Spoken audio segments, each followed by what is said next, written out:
Hello and welcome to the latest episode of The Hex with John Arnold, Armand Kafai, and Daniel Robertson. Before we get started, don't forget, hit the thumbs up if you are watching on YouTube. Give us a like, subscribe to the channel. If you are listening, give us a 5-star rating on Spotify. It helps us a bunch.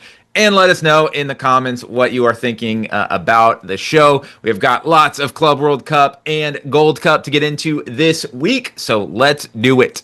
We are through two and a half, 3 match days of the Club World Cup, and it has been a lot of fun. I know I have been tuned into it. Armand has been tuned into it. John will get tuned into it. But Armand, we talked about last week, what a success looked like for the Club World Cup so far. And after 3 match days, has the Club World Cup shut up the haters, or is the jury still out? No, the haters are going to hate it regardless of what happens. Fair. I mean, we see it. Like, people are going to take a screen grab of, what's the stadium like 2 hours before kickoff or something like that and blame it on, whatever. But, I mean, look, people have already made their opinion on what this tournament will be. I will say I've actually kind of enjoyed this tournament, which has, again, I would say has surprised me. I didn't realize that I think we're going to talk about this in a bit, but I didn't realize how seriously the clubs would take it. But it seems like the clubs are taking it very, very seriously. The financial incentives taken or put out in place by Infantino and co. Again, I think the issues that we kind of talked about are still they're still there, right? The venue choices, right? I think FIFA was pretty naive in some of their venue choices that they've selected in terms of volume. I mean, can you imagine, for example, that Chelsea LAFC game? There was 23,000. I bet you if LAFC had qualified before, they would be playing in LA. And if that's the case, the atmosphere would have been a lot more different. And people would be like, wow, what a great atmosphere, et cetera, et cetera. I don't think it shut up the haters because the haters are going to, I think, are going to continue on this thing. And I think a lot of the haters are based in, I would say, Europe. And why is that the case? Because how is that fair to its normal competition when you have teams in South America who are gunning for, hey, we want the respect, we belong. We saw the Japanese, I'm blanking on their name right now. Red Diamonds. The Red Diamonds, their support was incredible in the match in the game against River. For me, John, I don't think it's going to move the needle for any haters, but I think for someone that kind of came in and was like, what is this? I think it's moving the needle to say, hey, I think this is actually interesting to watch, at least. Yeah, but listen, I think that those who are haters, and I'll even put myself a little bit in the category. I'll call myself a expanded Club World Cup skeptic. It's not necessarily that. At least for me, look, and I gotta say, both of y'all seem to be enjoying it. I'm not trying to yuck your yum. You guys also enjoy Leagues Cup. You guys also enjoy MLS day, week in, week out. This is bread and butter, right? This is, yes, you do. I now enjoy MLS week in and week out, please. Yes, you do. Yes, Don't subject me to torture. No, not that torture. Okay. The point being that there is a sicko class that we're gonna watch any game, but the question, the thing is that this was not just presented as Leagues Cup, I think, was in a lot of ways and still is being presented. Where, hey, this is a fun thing where we talk about the rivalry. It's a new tournament. We're starting it. Yeah, it's gonna matter. There's 3 CONCACAF Champions Cup slots. Blah blah blah. You guys are familiar with the Leagues Cup pitch. This was pitched as, it's a new day for club soccer. This is the most important tournament ever. Everyone wants to win this. Everyone wants to watch this. Everyone wants to be there. And I think the jury's still out. I would say, I'm very fascinated to see what happens in the knockout rounds, because I think for this thing to have resonance, it does need relatively full stadiums, which it did get for PSG Atleti was crazy, right? The atmosphere at Boca was crazy. And I guess you could argue, oh, well, that's what a normal World Cup is like too. There's some standout teams and there's some teams whose atmosphere is mid or bad or whatever. That's fine. It's just, I think that's where a lot of the hatred and frustration comes from, is that Infantino has staked his legacy to this. If you already don't like Infantino and he's giving you plenty of reasons not to, then I think you say, well, this is ridiculous. And then once the tournament starts, you're like, well, you guys said this was going to be revolutionary for club football. John, I'm gonna hit back to you on this and say, and by the way, so John, you were in Southern California all weekend, totally immersed in Gold Cup. Games. You haven't watched the games yet, which is not a criticism. No. You've been busy. I haven't watched nearly as many Gold Cup games. Armand, you were in New York over the weekend. You saw what it meant. John, I think that I'll be very interested to hear what you say a week from now when you see more games, because to me, there were in Seattle today. It's not like there is a huge crowd of River Plate fans that live in Seattle. There are thousands. But the South Americans are going to take this serious no matter what, man. There were thousands of people. Yes, the South American clubs are going to take this very serious. And I'm not saying this is the most important thing ever. Of course, they're going to choose Copa Libertadores. But I do think suddenly this has legs. And we asked last week, I think FIFA's already won. 7 games into the tournament, FIFA's already won on this because it is not going to be a flop. Absolutely, it's not going to be a flop at this point. When you watch the highlights, I will say that game yesterday at Hard Rock between Benfica and Boca was probably one of my 10 favorite games I've watched in all of soccer so far this season. It was electric. The crowd was electric. The players took it seriously. There were red cards. There were goals. Andres Cantor is calling the game in English, educated, telling us about Boca. And to me, this kind of is bringing South American soccer back to relevance on a national stage. And that's what they want. I think that's huge. No, that's huge. That's a great thing. But that's not FIFA's goal. I disagree. I think it is. Their goal was to bring South American soccer back to relevance? I think their goal is to bring more of the world's game into it. At least, look, even if it's window dressing, that's what Infantino has said, and how this is going to grow the game in other confederations. Case, then I think Alejandro Dominguez, the CONMEBOL president, comes out looking like a genius if he says, oh yeah, this was actually partly my idea. We know that South American teams, dating back to the days even before the Toyota Cup, where it was Japan hosting the UEFA champion and the Libertadores champion, even before that, in 1951, Palmeiras hosted a round robin tournament with teams from all over the world.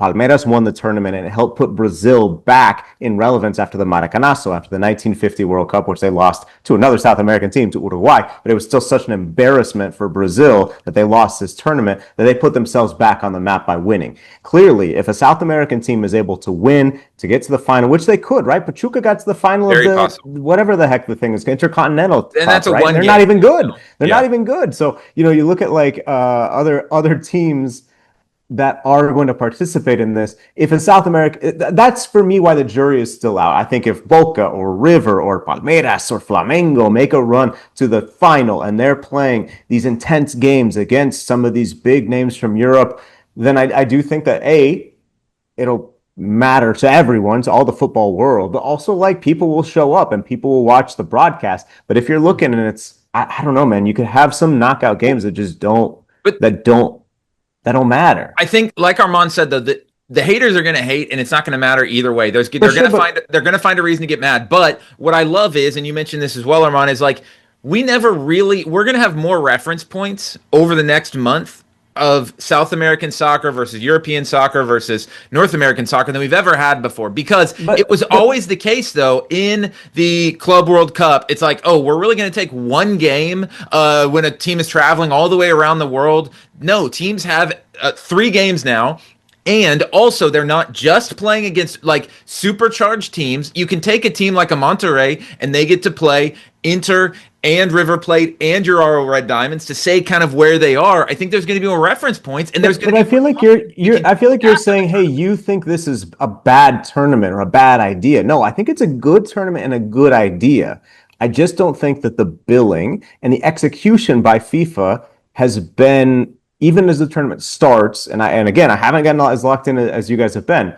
I just don't think that the execution from FIFA is being pulled off in a way that actually puts that in the showcase. Maybe that's your takeaway because you're looking for that. You love soccer. You see romanticism when you see a Boca Juniors shirt or River Plate shirt. But the billing was not that Daniel and Armand, who would host a soccer podcast, are going to be in on this and like this, but that I was going to say Tom, Dick, and Harry, using like a very old expression that no one on my street that I'm pointing to has named those things. But like that just any Joe American is going to get so excited to see Chelsea in their backyard that they're going to show up. And that hasn't been the case, right? that maybe that doesn't matter. If you can convince the average American that actually it's better to go see Boca because it's going to be a party, or actually instead of being a Premier League guy and you go to your pub every Saturday at 9 a.m., that you actually go watch Libertadores matches on Tuesday at 4 p.m., look, I'm all for that. That's how I like to consume soccer. And if more people are able to get entry points into the game that are different from the traditional points that we have in the US, I say that's welcome. But I don't think that's what FIFA set out to do. If they do that, I think it's an accidental benefit. But can't they? But what they'll do is they will change the goalpost no matter what at the end of the tournament to say what is a success. That's what we said. Last week I said what FIFA's going to say. No matter what happens, FIFA's going to say, "Hey, we did it. See you in Saudi in 4 years." Right. So my advice is for people, like, just watch the tournament and just enjoy it. And like, you don't have to find every single bad thing. Yeah, maybe it's not a huge commercial success in some ways, but at the same time, dude, I'm watching Borussia Dortmund versus Fluminense in MetLife today at noon on a Tuesday. And okay, it wasn't sold out, but the lower bowl is full, and it was a great atmosphere. That's a W. I totally agree, but I think that what I would say, like a metaphor for like the difference that I'm trying to articulate is like if you watch a popcorn blockbuster, if you watch the latest. I was going to say latest Avengers, man. I guess that's over. It's been over for years. If you watch the latest Marvel movie, you're not going in expecting the Phoenician scheme, but you can enjoy the hell out of it, and it's fantastic. But if you were told that this new Marvel movie was going to be the most artistic feat of cinema, and then you're like, it's a popcorn blockbuster, yeah, you had a great time, but it's not delivering on the promise that was made. Yeah, I guess that's just where I disagree, is that I think it is. I do think it's been a great... You think this is the pinnacle of club soccer? I think, well, no, I mean, I think it's tough to say because, but everyone is going to see that differently, because for me, that's going to be every person is going to see that differently, because for me now, assuming this continues as it's going, for me, this will be something I very much look forward to, when in reality, the Champions League, I'm not really watching it that much outside of like the last few games. So obviously everyone is going to view things differently. I also think, again, like, the financial incentives are going to make this. I think the intended goal, and John, I totally get what you're saying. The knockout stages are going to make or break this tournament. I think that's what I'm saying. The jury's they're going to make or break this tournament. I think the group stage largely, again, we're going to talk. I want to, because we have a couple of topics we're talking about this, but the group stage has surprised me a bit, with just the level of play, etc., what's going on. From a purely soccer perspective, I think you can say, hey, this is a tournament that I think is going to grow with legitimization, especially with, again, how seriously you look at, again, how these South American teams are taking it, where they're drawing these teams, they're going for it, etc., etc. However, we are going to see whether this tournament is the pinnacle, as Infantino has mentioned, in these knockout stages, because once it gets to those stages, we're going to see how much the level of football, I think, is going to increase. I mean, from what I've seen with what I've seen reports of Vincent Kompany, he went and watched the Boca match, because he's like, we're taking this tournament super seriously. The things on the line are super big, and we need to take this as soon as possible. The manager, if any tournament, should scout the next team that they're playing. But yes, but I mean, you don't have to. If you don't think it's a serious tournament, you don't have to. If the game was in, let's say, I don't know, let's say, what American city is he going to trash on? Cincinnati? Charlotte. Let's say the game was in Charlotte. Would he have gone to Charlotte over Miami? I don't know. But Armand, we will talk about that in just a second. So moving on to topic number 2, focusing more on the on-field play, which we didn't really talk that much about in topic 1. The on-field play at the Club World Cup so far. Armand, you mentioned it a little bit.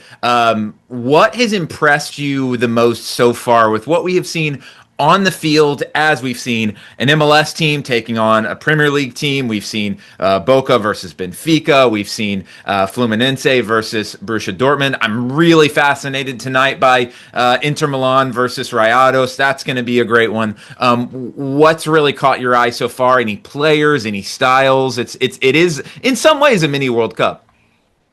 I mean, it's a Club World Cup. Yeah. So it's but when it comes down to it, I really, I'm a little, I knew there was financial incentives, but I'm very surprised by how seriously these teams are taking it. But also that I think there's a perceived gap between some teams. I know these are all like one-off, like it's a very small sample size, But at least it's bigger than we used to have. Yeah. Let's take this small sample size, right? I would say the gap between I feel like the gap between some of these European teams and the South American teams, from what we've seen on the field, it's a lot smaller than I feel like some people make it out to be. Look, like the It is match day one. the Copa de Libertadores, like for what it's worth, like is again a top tournament around the world. But do people really talk about it in that vein? Like outside people who like, if you know, you know. I don't think so. Yeah, it's a tournament for heads, right? It's exactly. Outside of South America, where it means everything. Right? Exactly.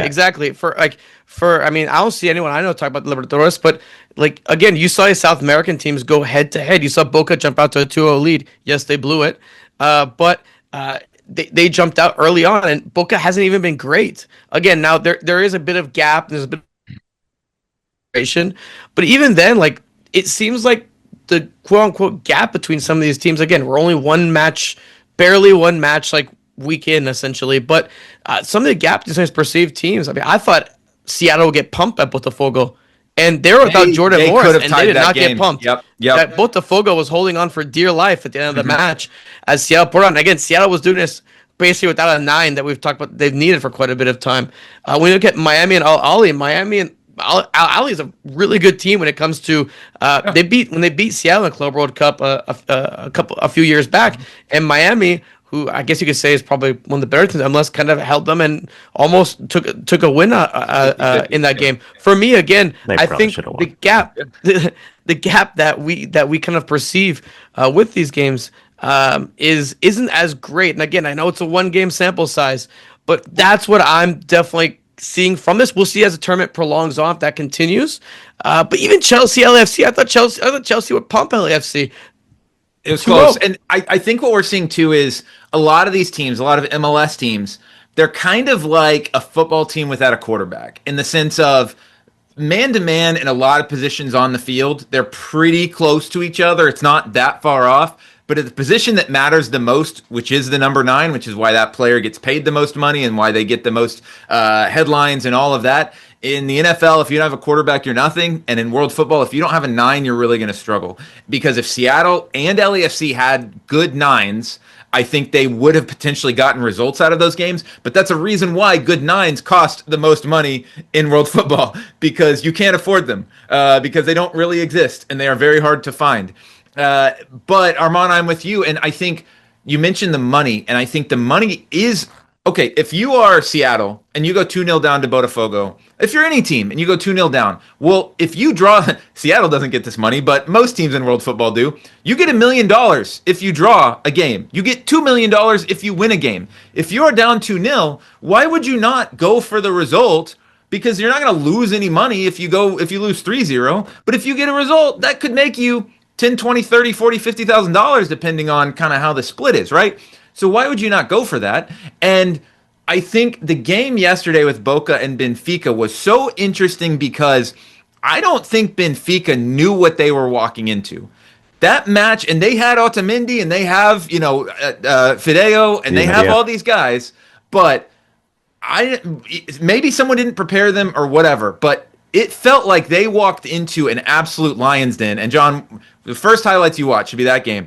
They walked into a lion's den. And I saw the party. Yeah, and they got punched in the mouth. And Cantor is talking on the broadcast about how Boca, noted, famous Boca fan. He's talking about how Boca's back. And from what I've seen over these first 45 minutes, hey, the result could change, but I feel like this is a better Boca than I've seen in years.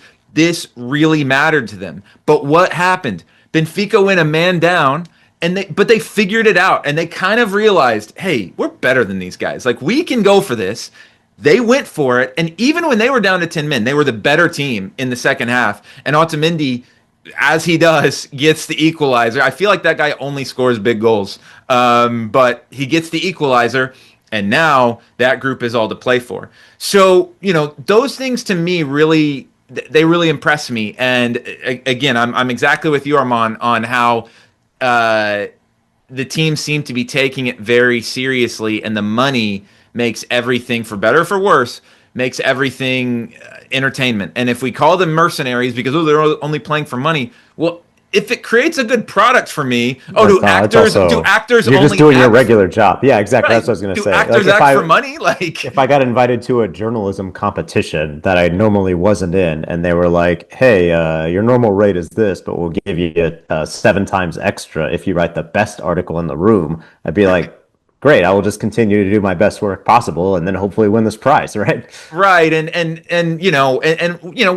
with the crowds, like I know we talked a little bit about it, but like to me, outside of one or two games, the crowds have been fine. And by the way, all the knockout round games are being played on the East Coast, which I don't think there will be any problem filling those stadiums. All right, so segment number 3 here, our last one on Club World Cup today, I promise. I want to talk about the success of this tournament, whether you think it's exactly the success that FIFA wanted or not. It does seem like, obviously, this is here to stay based on what we're seeing so far. There's going to be another Club World Cup. And anyone who's watching, I think we are proving that we need more games between Europeans and South American teams in some capacity, and more tournaments that are benchmarks for this, and more, frankly, more opportunities for fans of these South American teams to potentially go see their teams play bigger teams. Could you imagine? He's going to propose a European South American Leagues Cup. I feel it. Could you imagine if this tournament is played in Brazil or in England? It would be crazy. So my thought is on this, that as I see more of this, we need more, but we need less league games. And I think, how do we get more games like this? The solution is not more games on the calendar. It's not, oh, we need to play 55, because I think that was the biggest complaint by everyone coming into this, or one of the biggest complaints is, this is a bad time of year. This is not when the players are in form. We're making players play through the summer. If this was in April, it'd be a totally different story. So why can we not look into having less teams in each first division to have less games? If every first division with 15 teams, is anyone here sitting here saying, man, I need more Everton versus, Leicester, and I need more Alaves versus Real Betis? No one is saying that. I'm sorry, maybe that is a capitalist way of looking at football, but no one is saying that. People are saying, I need more River Plate versus Benfica in Miami. Do you guys think that there is a way that's to... That's not what people are saying in Leicester. Well, I don't care. That's not what Everton people. Well, then Leicester needs to be better. Then Leicester needs to be better, and they need to finish top 15 in the Premier League, because that's the way it is. We should not be so altruistic that we have games that, frankly, people don't really care about at the sacrifice of games that are getting a lot of eyeballs. Do you think that is a fair path to take? Are you looking at me? Yeah, I'm looking at you. No, I don't think so, man. I think you can definitely trim off games in other ways versus having to trim off league games. I think because the leagues are already, it's not like they're MLS where there's like there's 30 leagues in there. So tonight when Monterrey Inter is on, you're looking forward to it. But then in like 3 months from now, that's not what I'm looking forward to, right? It's a sporting aspect. In 3 months from now, I'm going to catch you watching Stuttgart versus Heidenheim, right? Like, I mean, I did. No, that's not the same thing. The same thing would be in 3 weeks. Are we going to be watching Rayalos León? And we all know the answer is yes. That's going to be a good game. In what? In the league? In Liga MX. Yeah, but those are top teams. I'm not talking about León. León, they couldn't even make the Club World Cup. No, I'm just kidding. I mean, okay, like let's say Rayalos Puebla.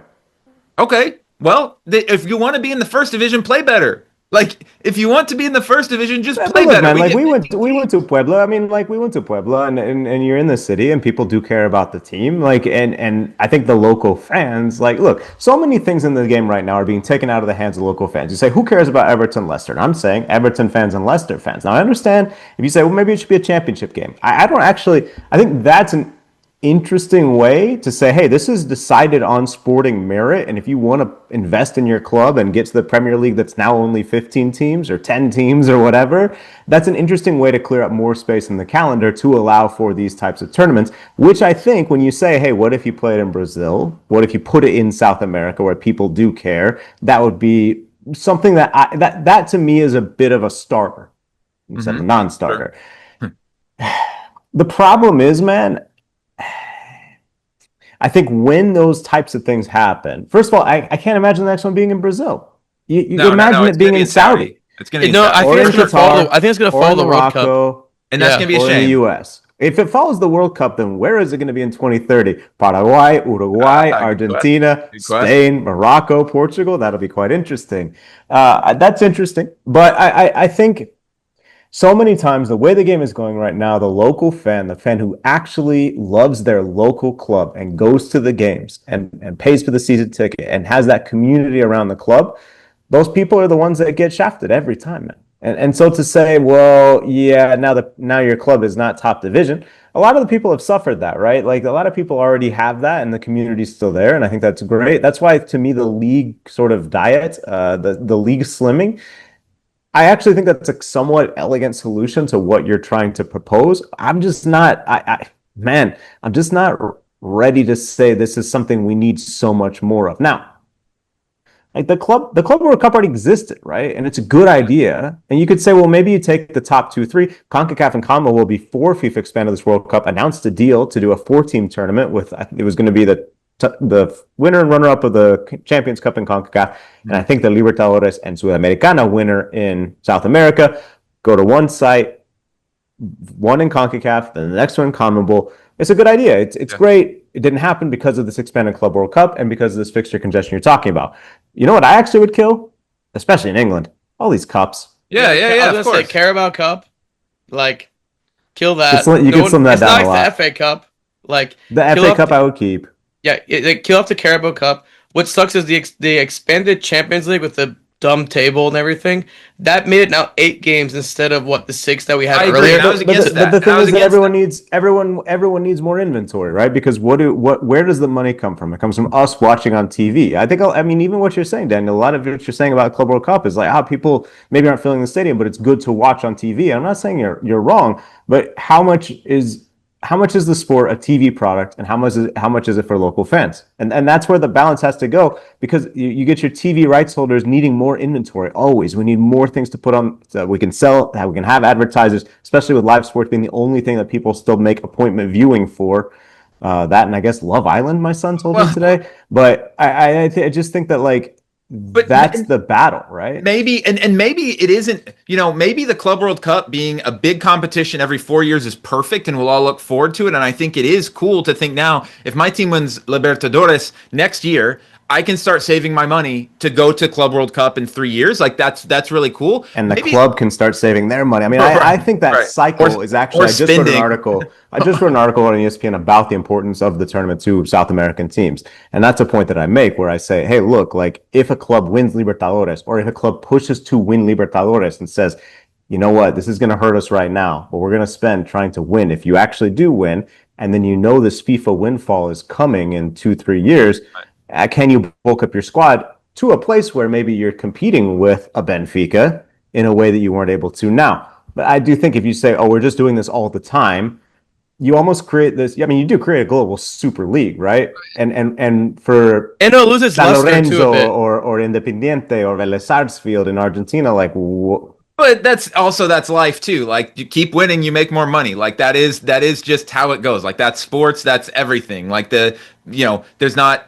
But what I was gonna say is maybe the middle ground is like, instead of having 20-team first divisions, we have 18-team first divisions, or there's some standard there. Because if you removed 6 games from the Premier League calendar, that opens up an extra month. That ends it a little bit earlier. Maybe you figure it out and just scale it back a little bit. Because again, like Southampton, I think they won 1 game this year in the Premier League. Like there's always these teams here, they don't belong, and is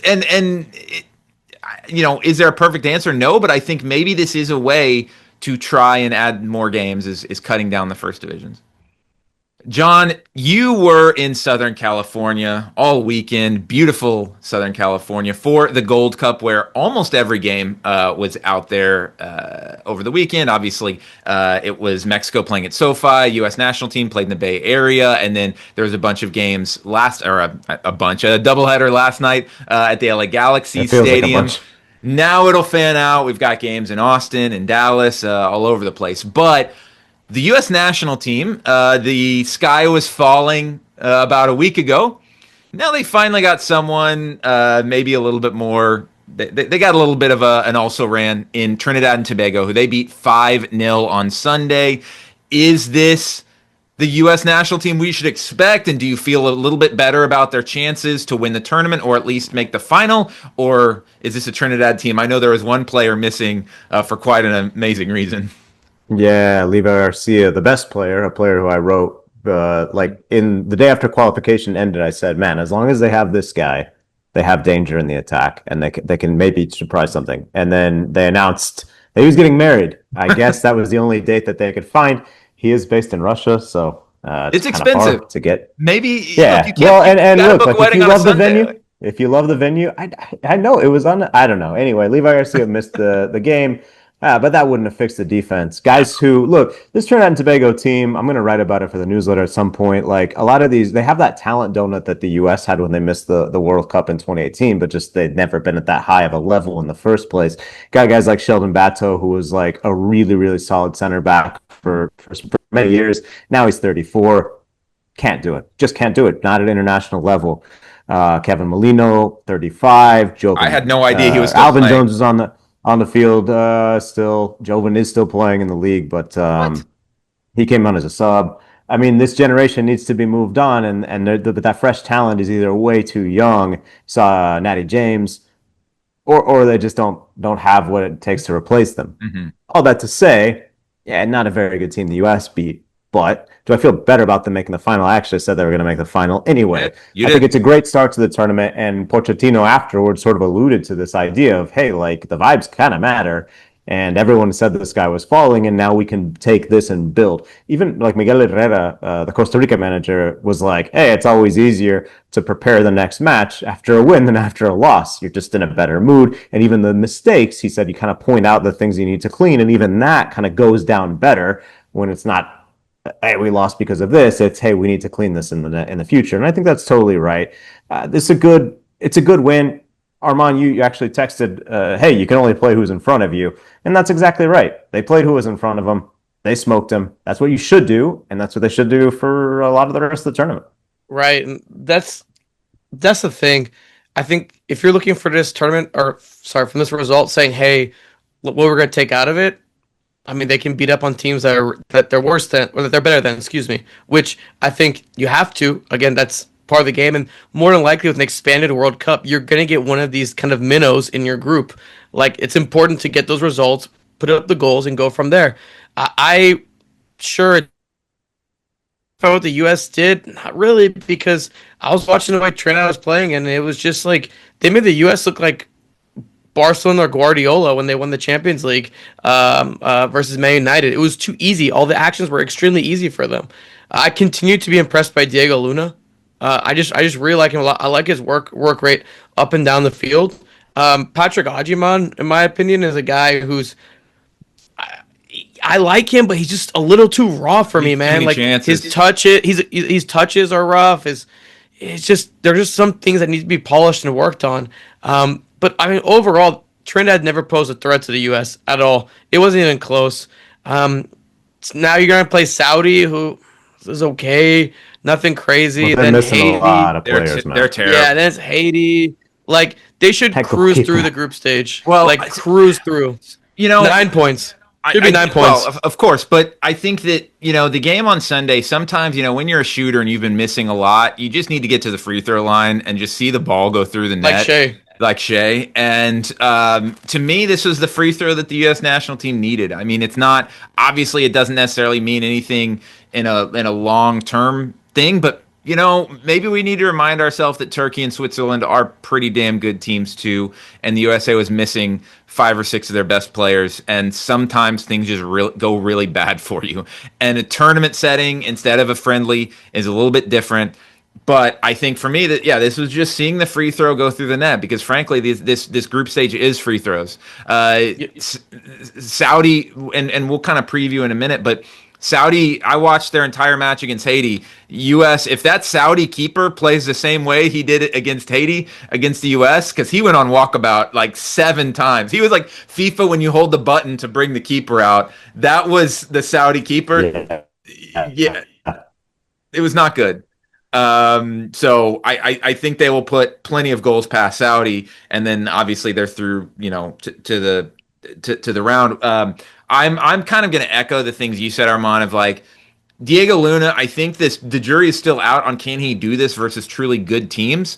I worry like is he the next Jesus Ferreira where it's like okay, Jesus Pirate of the the Caribbean. Pirate of the Caribbean is Diego Luna the next Pirate of the Caribbean where it's like he's going to destroy the region, but you put him on the big stage and he's just a step slow in every single capacity. That's a worry for me. But look, it doesn't matter in this tournament because he's running the show and he proved he's pretty damn capable of it, at least through the group stage. It will be interesting because they're either going to play Mexico or Costa Rica in the knockout round. And John, we'll get your feelings on those teams in a moment. But yeah, good start overall, and they've got Saudi Arabia on Wednesday night, and then on Sunday they've got Haiti at AT&T Stadium.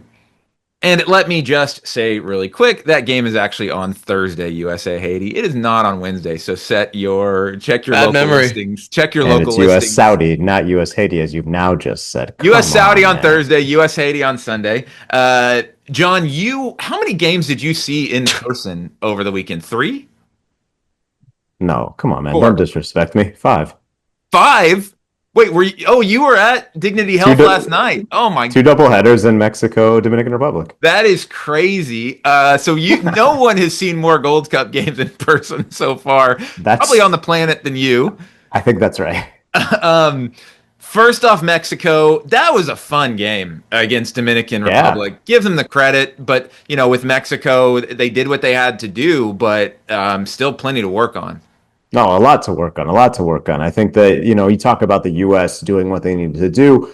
Trinidad and Tobago, look, like you could say the Dominican Republic is a better team than Trinidad and Tobago, but Trinidad and Tobago is in the final round of World Cup qualification, and the Dominican Republic is not. Now, they were in the most brutal group by far of the second round of World Cup qualification, but the Dominican Republic, it's a great story. It's a team on the rise. Should be able to read about it on The Athletic in a couple days. So please check that article out. But I talk a little bit about why soccer is getting popular there, how it's getting popular in a country that loves baseball so much. But man, what a great performance. A lot of times you'll have these teams who are growing, and then you play, Mexico in SoFi Stadium in the very first game of your very first ever Gold Cup. And they hung. They looked like they belonged. And I think that's just a huge credit to Marcelo Novelez, the manager, to the players. They had a really good performance. But at the same time, I wonder if that's actually, if you're a manager, if you're Javier Aguirre, if that's what you want. Yeah. An actual challenge. Something that pushes your players, that convinces them that, hey, you have to take every game seriously in this tournament, even if we're favored by the odds makers by a significant amount. So, I felt that the law firm, Jimenez up top, Santi sets up a very good goal from Raul, but Mexico was overly dependent on set pieces. 2 of the 3 goals coming from the set piece. They still are just kind of lacking that bit of juice that we've seen from the Mexico national team in the past. Alexis Vega is not starting. He had such a good tournament for Toluca, but to be fair, when he comes in, he hasn't necessarily always provided that same thing he does for his club that he does for his country. I wonder if we see Vega start this next game against Suriname, because I think that you just still need that. Where's that creativity coming from? And the other thing is, I do wonder if at some point Javier Aguirre is going to have to make a decision on one forward, because the 2 thing, it's a nice thing to have in your pocket, but I think you might rather have it in your pocket so you can take out later than setting on the table from minute 1. Yeah, and I'm glad you mentioned the set pieces because, Edson Alvarez scored the opening goal and great header. But at the same time, if you're scouting Mexico and you're a team that Mexico is going to compete with in the World Cup or something like that, it really does feel like set pieces is where they run the game. They have 2 really physical forwards that do well. They have physical, Edson Alvarez, you could say he's a midfielder. He's not really a defender, although they were playing. He played both. I was going to say, and I saw a lot of criticism actually later in the game when they moved him out of the midfield, but I don't know if that was really fair. The criticism is this, that instead of starting 2 center backs that could deal with what the Dominican Republic was offering up top, they started kind of 1.5, I would say, right. And then Edson, and then wanted to get Charlie Rodriguez, who Mexico's fan base hates, but also has never really put in a great performance for 3. They wanted to get him into the game, and so they take off a center back, move Edson back. I think to ask Edson to do that in a situation where it wasn't necessary, I don't think that's wise. Johan Vasquez should be back for this game against Suriname Wednesday. Vasquez Montes is the center back pairing from Mexico, should be the center back pairing from Mexico. Vasquez was missing, so you just had Montes. Montes took a little knock, so I'll get up to speed on the knockout stage. Ideally, they have that group back. Edson's in front of them. But then I think you need more from the midfield, linking the two lines because, again, often it just seems like the ball either gets stuck or Mexico just kind of gets bogged down. And that's where they lose danger. When maybe they're in possession, maybe not, but sometimes they're just kind of floating in their own third or the middle third. That's fine, especially these small teams. They'll take that every day. Real quick, what was in the other 4 games you went to, what was kind of the best thing that really caught your eye, something you're watching as the Gold Cup progresses? Guatemala beating Jamaica, not just they only won 1-0, but it was a convincing victory when you looked at how they did it. Jamaica's missing some important players, but that's always the story with Jamaica. Every time we say they're going to make the World Cup, they've got all these new recruits from England. Really great performance from Guatemala. Their forward line had great chemistry, understood each other well. Flaco Tena with a good game plan. And when you look at, the stereotype is always, Central Americans are tiny. They're going to struggle with the physicality of Jamaicans who are, habitually tall, historically tall, and they do have big, hulking forwards. These center backs from Guatemala, Samoya and Pinto, they just dealt with them all game. Jamaica couldn't get a dangerous ball into the box, and on the few occasions they did, it was dealt with. So impressive from Guatemala. They get a heat check because they're feeling good and the vibes are great. They play Panama on Friday, who's the best team in Central America. That's going to be a really interesting game and a preview of World Cup qualification because they're in the same group. Yeah, and it was great to see Mikel Antonio get back on the pitch, his first game since his car accident. It's a miracle he's walking. It's a miracle he's alive. It's a miracle he's playing soccer. He looked bad at playing soccer, but hopefully as he starts to get back into rhythm, a great story. I'm happy for him that he's back on the field. I hope he has a good end to his career in the next several years. Probably not the play. You talk about we're going to bring somebody off the bench, inject a little energy in the attack. No, that was not what he did last time. Well, last thing I'll say is I totally whiffed on the fact that Miguel Herrera is the Costa Rica coach. Everyone seems to be forgetting. We're getting surprise Piojo. Right, I'm watching the highlights, and then you see him doing his whole bit, and that was cool to see as well. And they've got Mexico coming up next weekend. I mean, that's going to be pretty fun too. Wrapping it up for the week, John, you were in Southern California the entire weekend. A lot going on beyond just the soccer. Fortunately, it didn't seem... And there was enough soccer. There was quite a bit of soccer. It didn't seem things got too out of hand with the protests and everything, and there was no nightmare scenario, which could have happened. What was the vibe like around the stadium? You're talking to a lot of people, fans, tailgaters, etc., and you've seen what a tailgate looks like for quite a few Mexico national team games. Did it feel different? What was the vibe like? Yeah, it was extremely subdued. Now, I want to caution that this was my first game at SoFi. There's some stadiums that just generally are not good for a pregame atmosphere. NRG in Houston. Yeah. Houston, Mexico fans, fantastic. The atmosphere in the stadium is good, but the way the parking lots are structured and the fact that it's usually 110 degrees and humid mean that most of the time, if Mexico makes the final, I don't expect a great vibe in Houston just because, hey, it's not much will be going on in Arlington for the game tomorrow either.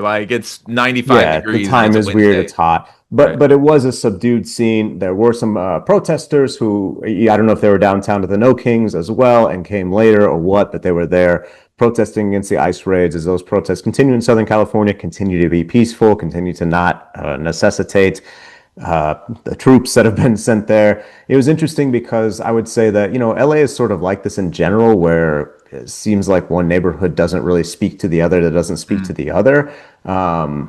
You could absolutely have had, quote unquote, a normal LA weekend, especially if you're out kind of, Botafogo's doing their big Club World Cup activation in Venice Beach. I was out there, doing a little work and nothing, man.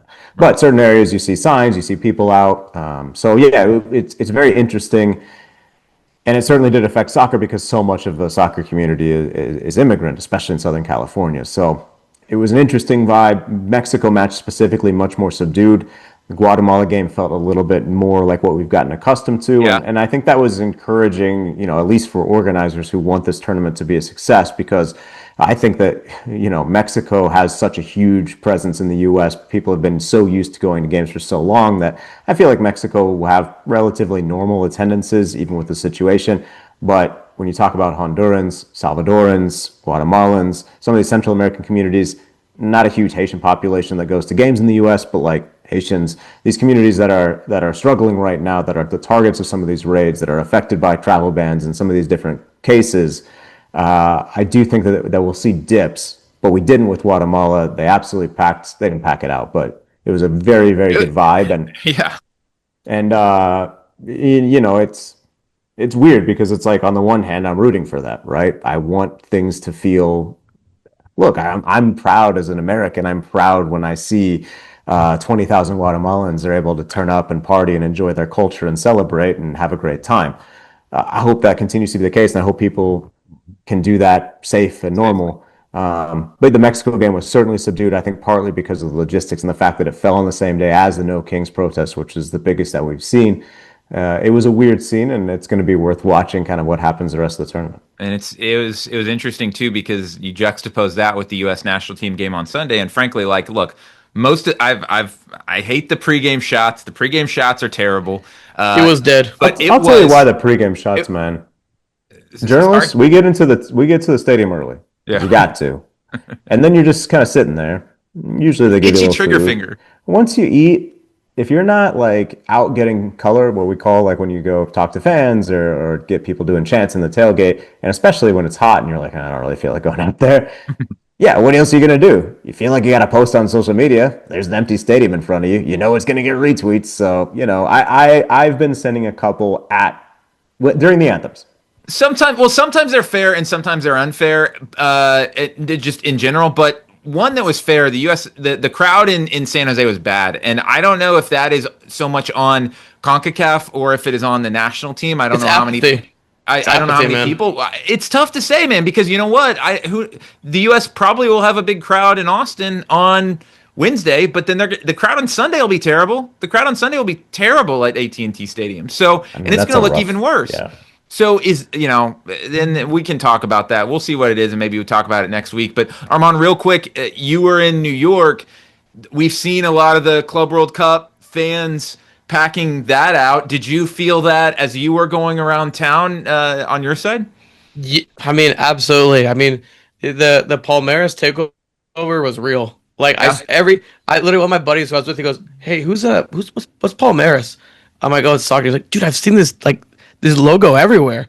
And I'm like, "Wow!" Like, first off, I'm glad you could read that, but like, secondly, it was like they were legitimately everywhere. Story. Like they were legitimately everywhere when it comes to the atmosphere, especially all through Times Square. They had that big old thing, that big bunch of them. But you were takeover. But you weren't necessarily in Times Square, right? So you saw them like just everywhere. So yeah, were you Rube? Did you go to the M&M store? Yeah, were you at Times Square? We were everywhere. We were not just in Times Square. We were legitimately everywhere. So why didn't you go to the game? Because I flew out. Because I was dying of sickness. Oh, my bad. I had to get out of there. Right. So also the game was the game ended at 8 and it was in New Jersey.